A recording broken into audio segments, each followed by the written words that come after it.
Les Ukrainiens disent que les Russes ont perdu. Voilà des Tupolev 95. Tupolev 95, c'est le bombardier stratégique de base de l'armée de l'air russe. S'y ajoutent quelques exemplaires, mais que je n'ai pas vu à l'image, de Tupolev 160 et de Tupolev 22. C'est avec ces armes-là qu'en cas de guerre nucléaire, la Russie bombarderait les États-Unis. On n'est pas du tout dans l'anecdote. Le parallèle avec Pearl Harbor, bon, il est un peu bancal parce que c'est des avions, c'est pas des bateaux. Mais c'est vrai que l'impact. J'imagine qu'à Moscou, il doit y avoir vraiment des têtes dont les propriétaires doivent s'employer à les protéger, parce que ça fait quand même de l'ordre d'une quarantaine d'avions, de l'ordre du tiers des avions de bombardement stratégique russes qui ont été apparemment éliminés. C'est tout simplement incroyable. Vous ajoutez au total, comme ça a été fait il y a quelques instants, les déraillements de train. Alors il y en a 2 qui ont été cités, il y en a eu un 3e du côté de Mariupol. C'était pas la journée des responsables russes hier. Oui, c'est chaud. Alors, on a commencé par LCI. LCI, on sait que c'est un organe de propagande, donc il faut prendre tout cela avec mesure et savoir que derrière, il y a un narratif de propagande qui donc peut s'avérer inexact dans les analyses qui nous sont données, d'où ce recul nécessaire par rapport, de toute façon, à tout ce qui circule. Alors, effectivement, c'est la guerre. C'est la guerre entre l'Ukraine et la Russie. L'OTAN est bien entendu impliquée et il ne faut pas s'étonner qu'en période de guerre, il y a des coups que reçoivent les Ukrainiens et des coups que reçoivent les Russes. Ça fait partie de la guerre et là, ce ne sont pas des civils qui ont été visés, c'est du matériel militaire et en cela, on pense que c'est grave par rapport aux représailles éventuelles des Russes si vraiment les éléments qui nous sont donnés sont vérifiés. Et ça inquiète beaucoup, ça inquiète plus d'un, puisque j'ai vu passer un tweet d'Assolino qui, lui, prétend qu'il pourrait y avoir des frappes en Europe, mais lui aussi, je ne sais pas si il est fiable à 100% dans ses analyses et dans les sources vers lesquels il s'inspire, parce qu'il y a tellement d'organes qui sont là pour nous influencer que les commentateurs doivent faire très attention de ne pas eux-mêmes être manipulés. Vous savez, les lignes rouges, les fameuses lignes rouges des Russes, on les a vues reculer de plus en plus, ça c'est un fait. Plus, on n'a pas vu de menaces des Russes s'exécuter d'une manière concrète en Europe, donc ils n'ont pas, eux, franchi la ligne rouge concernant une frappe sur les pays européens. D'autre part, les informations que nous avons, eh bien, parfois se révèlent être fausses, quelques jours, quelques semaines après. Quant aux alertes, on a une manne, et moi-même, je suis rentré dans le jeu des fois, c'est-à-dire qu'on a eu peur de la guerre, on a peur que ça arrive demain, donc on fait des réserves alimentaires, on parle de réserves et tout, réserves d'essence, réserves alimentaires pour se préparer à la guerre, et après on a nos garages et nos réserves qui sont pleines avec des produits périmés, et ça fait près de 2 ans que ça dure l'histoire, donc on est quand même un peu refroidi par tous ces alerteurs qui nous font peur, qui entretiennent une angoisse, et finalement ça débouche sur rien. Mais un jour, ça peut arriver. Et si ça arrive, ça sera radical. Le changement sera radical et rapide. On ne pourra même plus peut-être se parler ou s'entendre, puisqu'on imagine qu'après une frappe, évidemment, tout va changer. Les contrôles des médias, le contrôle de Internet, tout ça sera mis en place. Ils sont déjà prêts. Ils ont les moyens de tout contrôler. Donc, ce qui veut dire qu'on ne pourra plus communiquer. Ça, c'est clair et net. Si toutefois, il y avait une frappe ou quelque chose une frappe ou d'une déclaration quelconque qui serait faite de guerre changerait la donne évidemment avec un état d'urgence, etc. Enfin, toutes les mesures, une économie de guerre, enfin, on imagine la transformation du pays, et on n'imagine pas, parce que ce sera nouveau pour nous, on n'a pas vécu ça, et on ne peut pas se référer au passé tellement les choses ont changé depuis la dernière guerre. Donc notre guerre, là, prochaine, ne ressemblera pas aux dernières guerres, c'est évident. Les armes sont nouvelles, les instruments sont différents, les hommes sont différents. Donc ça sera une découverte totale comme on a vécu avec le Covid. Des choses qu'on n'avait pas anticipées ni imaginées. Voilà, c'était inimaginable. Ben voilà, ce sera la même chose. On ne peut pas imaginer ni se projeter. Ça, souhaiter la guerre, c'est ridicule parce qu'on ne sait pas vers quoi on va. On va peut-être vers des choses qui sont absolument béantes et dangereuses. Enfin, dangereuses, je dis n'importe quoi. Cruelles, brutales, ça sera peut-être pire que ce qu'on a vécu. On ne sait pas. On ne sait pas. Donc, on va écouter ensuite, alors là, on va écouter notre fameux ministre des Affaires étrangères, Barrot, qui s'illustre par une bêtise vertigineuse, une arrogance et une bêtise, mais c'est ces gens-là qui nous font peur. C'est ces gens-là, on va l'écouter, vous allez voir, ils nous font peur. Quand on sait qu'on a ça à la tête du pays, ça craint. Aujourd'hui, une nouvelle négociation entre l'Ukraine et la Russie à Istanbul. Vous y croyez à ces nouvelles négociations ? Nous attendons toujours le premier signe en provenance de Vladimir Poutine de son intention réelle de cesser le feu et de s'engager dans des discussions menant à une paix juste et durable pour l'Ukraine. Ce que nous avons vu jusqu'à présent, ce sont des mouvements d'esquive pour gagner du temps et poursuivre sa guerre coloniale contre l'Ukraine, ce à quoi nous voulons opposer d'ailleurs des sanctions massives. C'est l'objet du travail en cours par la Commission européenne, en coordination avec le travail qui est mené au Congrès américain. Je recevais ce week-end les sénateurs Lindsey Graham et Richard Blumenthal qui préparent ce paquet de sanctions de leur côté au moment où nous préparons le nôtre. Du coup, il y a quand même une escalade des tensions ces derniers jours, notamment aussi hier une puissante attaque ukrainienne contre la Russie. Non, pas contre la Russie, contre les avions russes qui bombardent l'Ukraine. D'accord, et donc cette escalade des tensions pour vous ne va pas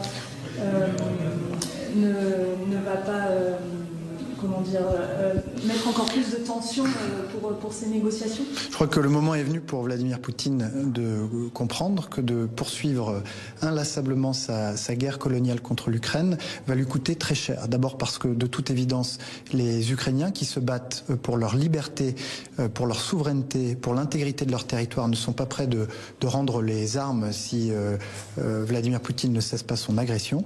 Et d'autre part parce que les partenaires de l'Ukraine que nous sommes avons bien l'intention de forcer Vladimir Poutine à s'asseoir de bonne foi à la table de négociation s'il n'y consent pas de lui-même. Alors, ce qui est inouï, c'est cette arrogance, ces menaces, ces injonctions, ces ultimatums que notre petit là donne à Poutine, alors que notre pays est à feu et à sang en permanence, quoi. On avait ce week-end, on a la démonstration même que notre pays est totalement impuissant à régler des problèmes d'insécurité sur notre sol. Et on veut se mêler, on veut rentrer en guerre contre la Russie, on menace la Russie, alors que chez nous, il n'y a plus rien qui tient. C'est tellement surréaliste que je comprends pas que les journalistes soient aussi bêtes dans leurs interventions, qui répliquent pas en disant « mais avant de vous occuper, qu'est-ce que vous faites pour la situation intérieure de la France ? L'ennemi, il est là, chez nous. Et oui, il est là, ils sont déjà là. Donc, pourquoi aller se battre contre un ennemi extérieur alors que nous sommes déjà attaqués de l'intérieur ? C'est de la pure folie.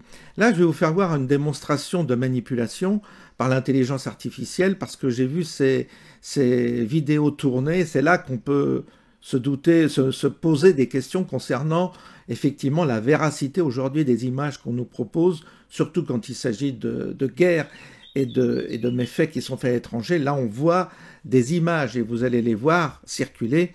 Ce sont des images générées par l'intelligence artificielle qui sont présentées comme des images suite au fameux bombardement des drones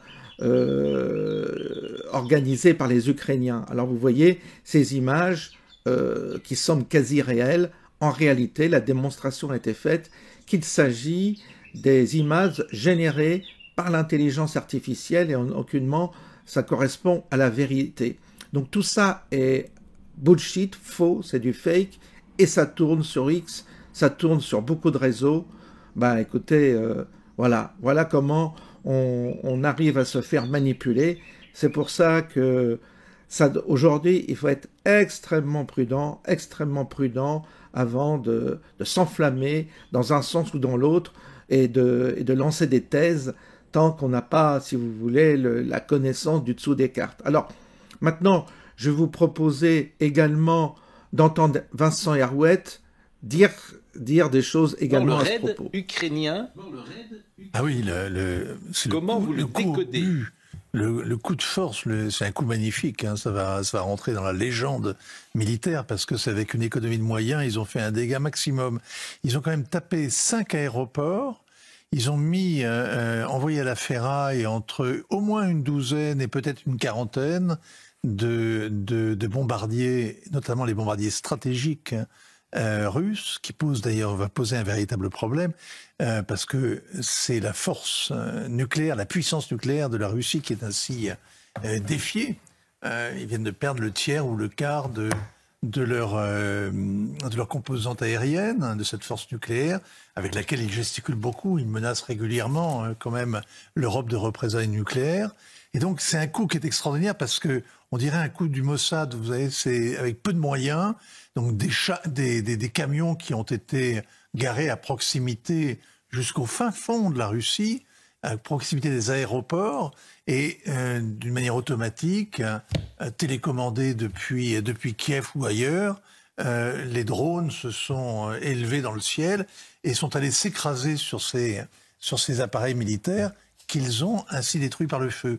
C'est extraordinaire, c'est sidérant comme opération. Deuxième chose... les conséquences, en revanche, les conséquences, à chaque fois que Poutine a été ainsi défié, parce que c'est une gifle au visage, à chaque fois, la réponse russe a été extrêmement destructrice. Quand on a détruit le pont de Kerch, qui relie la Crimée à la Russie, quand il y a un petit drone qui s'est écrasé sur une des bulbes du Kremlin, à chaque fois, ça a été très violent. Donc, les Ukrainiens rentrent la tête dans les épaules, et ça veut vraiment dire que négociation de paix négociation qui était en cours à Istanbul, vraiment, personne n'en attend rien. Personne n'en attend rien. Alors, personne n'en attend rien, donc c'est pas très rassurant ce que nous dit Vincent Herouet. On est vraiment face à une situation qui commence à chauffer, et c'est vrai que c'est inquiétant, parce que, vous savez, les dirigeants russes sont des taiseux, on ne les entend pas beaucoup s'exprimer, ni faire des déclarations comme ça, comme nous, nos dirigeants qui s'expriment comme ça, à la porte, à la volée, comme ça, qui lancent des défis, sur la planète, etc. Et vous avez en face des puissances qui sont quand même des puissances étrangères, qui sont des puissances nucléaires avec des forces de frappe inouïes. La Chine aussi, c'est la même chose. On a des puissances qui, elles, ne communiquent pas comme ça. Ils sont je dirais, ce sont des espèces d'humains qui fonctionnent totalement différemment que nous. Ils sont dans la stratégie, ils encaissent les coups, toujours ils encaissent, les Russes encaissent, et les Chinois sont très discrets, mais ils ont une puissance et une intelligence aussi redoutables. Et ils sont en train d'observer, les Chinois, ce qui se passe, analyser tout, ils ont de l'intelligence artificielle comme les autres, ils sont très équipés, je dirais, pour nous analyser et pour étudier nos points faibles. Donc ils vont fatalement étudier, je pense qu'il y aura une collaboration entre la Russie et la Chine pour étudier les points faibles de l'Occident. Nous, les points faibles, on les connaît un peu, et ils vont appuyer dessus pour déstructurer notre pays, l'affaiblir, parce que on a une composition intérieure avec l'armée qui est flageolante. On a une armée qui représente quasiment rien. On avait le général Delaware, je ne sais pas comment ça se prononce, je dois prononcer mal, qui avait déjà fait une description détaillée de notre puissance militaire, cette affaire Port. Quelques jours après, il a été éliminé. Donc, sur la réalité, et les généraux qui sont comme ça, ils ont des informations de première main, puisqu'ils sont toujours en contact avec ceux qui sont sur le terrain et qui ne peuvent pas s'exprimer. Donc, certainement que la puissance militaire française, en tous les cas, les dirigeants de l'armée française sont bien informés de notre pauvre capacité à répondre à un conflit militaire. Il y en a pour 3 jours, puis après c'est plié. Et encore, si on tient 3 jours, ce sera bien. Donc cette énigme, elle est là. C'est-à-dire qu'on n'a pas de moyens militaires. Les Anglais, je crois que c'est la même chose. Ils veulent rentrer en guerre et vous avez le chancelier allemand les Allemands envisagent de faire des investissements colossaux dans l'armée, mais ils ne sont pas encore équipés. Donc tout cet ensemble, sans les Américains, ça ne représente pas grand-chose.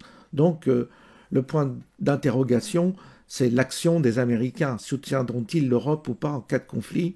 C'est ce qu'espèrent peut-être les Européens, entraîner avec eux les Américains pour enfin aboutir à cette fameuse guerre mondiale qu'ils ont l'air de désirer de tous leurs vœux, parce qu'ils font tout pour que cette guerre arrive ou éclate. C'est ça qui est étonnant. Alors évidemment, les Russes, les Chinois connaissent cette stratégie de provocation, puisqu'ils savent que nos dirigeants sont d'une certaine manière des individus qui ont accédé au pouvoir d'une manière malhonnête.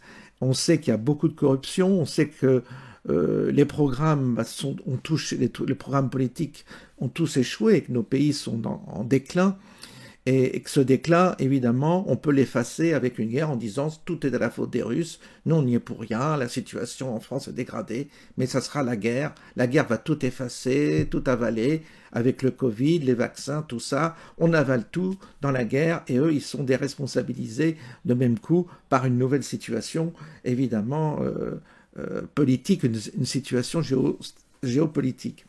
C'est pour ça qu'il y a certainement de la part des Russes une analyse fine des ingrédients, des réseaux, des éléments qui constituent cette politique européenne, et ils savent très bien à qui ils ont affaire. Sauf qu'à un moment donné, peut-être que pour calmer la bête, ils vont quand même intervenir, on ne sait pas. Pour calmer le jeu, ils doivent faire quelque chose en tous les cas. Ils ne peuvent pas rester comme ça. Si vraiment un tiers de leurs effectifs, enfin de leur matériel est bousillé, il est évident, leur matériel aérien est bousillé, c'est évident qu'il va y avoir des répercussions, certainement, alors à ce moment-là, ou alors ils perdent totalement leur crédibilité, et là, du coup, ça veut dire que la Russie, finalement, prétend prétend à une puissance qu'elle n'a pas. Parce qu'à un moment donné, on va douter de sa réelle puissance si on voit que leur ligne rouge recule, et qu'en fait, il n'y a pas de représailles sérieuses. Alors c'est pour ça que on attend de voir, avant de se précipiter sur des hypothèses hasardeuses, on attend de voir ce que ça donne, et puis au fil du temps, on essaiera de s'interroger intelligemment, sans trop faire de spéculation à la va-vite avec des éléments, je crois, qui ne sont pas fiables à 100%. Enfin, ça me paraît évident de vous dire ça. C'est évident que ce qu'on voit circuler sur le net, c'est pas fiable. Il y a beaucoup de manipulation, beaucoup de propagande, et on peut se faire tous manipuler par ces éléments-là. Alors, si on veut faire le buzz, on fait peur aux gens.